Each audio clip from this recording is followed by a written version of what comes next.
we always talk about red flags. Well, both of my next guests have warned about all those crappy things going on, particularly those companies that were going public, and it turns out they were absolutely right. So the question, of course, is what happens now? I want to bring them both in. Aaron Gibbs, Keith Fitzgerald. Aaron, you have been warning everyone over and over again, watch out for these IPOs, watch out for these SPACs. They're red flags. You're right, they are absolutely collapsing, but what happens now?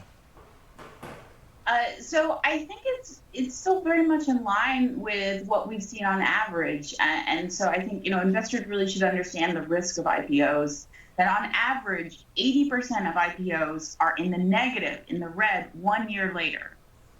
So they're very high risk. And I like to say it's a little bit like Vegas. Think of it as an entertaining way to lose your money. But I think these.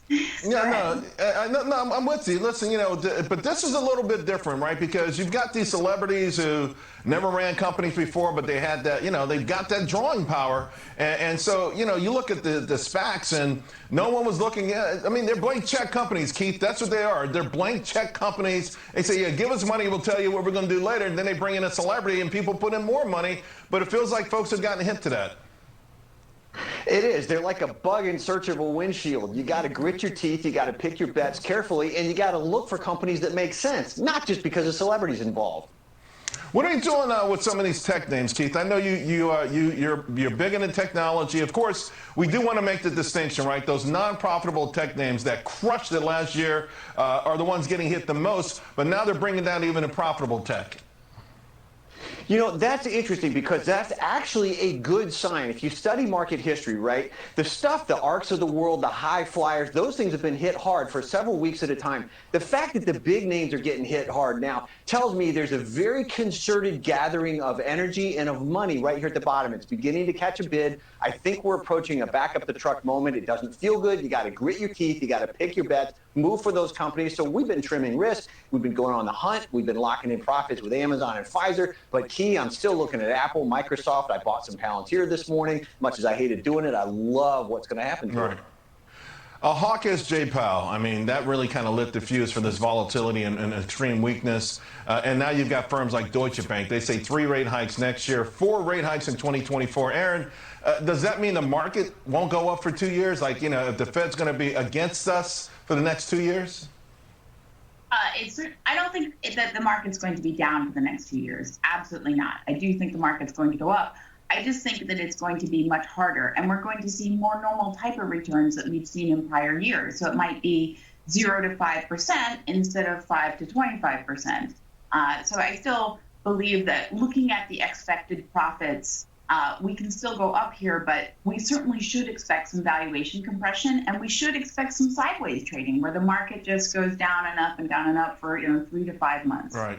Well, if that's the case, then Keith, that makes this even it's cliche-ish. But wouldn't that make it even more of a stock picker's market? It does indeed. To me, Chairman Powell, as brilliant as he is, lost the plot a long time ago. So whatever he has to say doesn't hold a lot of water in my book. But CEOs are working their way through it. They're already maneuvering for this. If I can find a company with a great brand that can protect its margins, that can grow and to do sales faster than inflation, that's where I'm going to go 9 times out of 10, because rate hikes are going to come and go. And in fact, stocks, if the rate hikes are managed well, which is debatable, can do just fine. It's interesting. Aaron, you talked about a more normalized market, a more traditional-like market. The last couple of years have been driven by themes. And so we see today DocuSign getting absolutely crushed. This is a name that would have been up a few weeks ago, I guess, on a new COVID variant. So does this mean like the stay-at-home trade, the whole time, was it a farce? Was this sort of theme thing, was it a farce? Is this something people should avoid when investing? Or is it okay to trade it while it's hot? Look, I think it depends on how much risk and volatility you want to take. But in general, yeah, you don't want to buy too much into the hype because it's going to be very hard to trade fast enough and move this quickly. So in general, I'm looking for longer-term themes. And again, like a lot of the picks that we've already had today, I like business-to-business software companies like the Microsofts. I love ServiceNow. I actually bought some additional as it's been pummeled recently because I think that companies, the software services, particularly when they're selling to other companies, we know there's so much cash out there when it comes to businesses that they're able to pass on higher prices. And I think that's a great example of being able to keep your margins up even in the face of inflation and rate hikes. It's so funny. I'm looking at those names too. ServiceNow, Snowflake had an amazing number. It spiked big yesterday. It's getting hammered. I'm telling folks, look at these names that pop big on these earnings reports that are coming down now, particularly those names with those fat margins that will stay fat. Aaron, Keith, thank you both very much. Always appreciate it.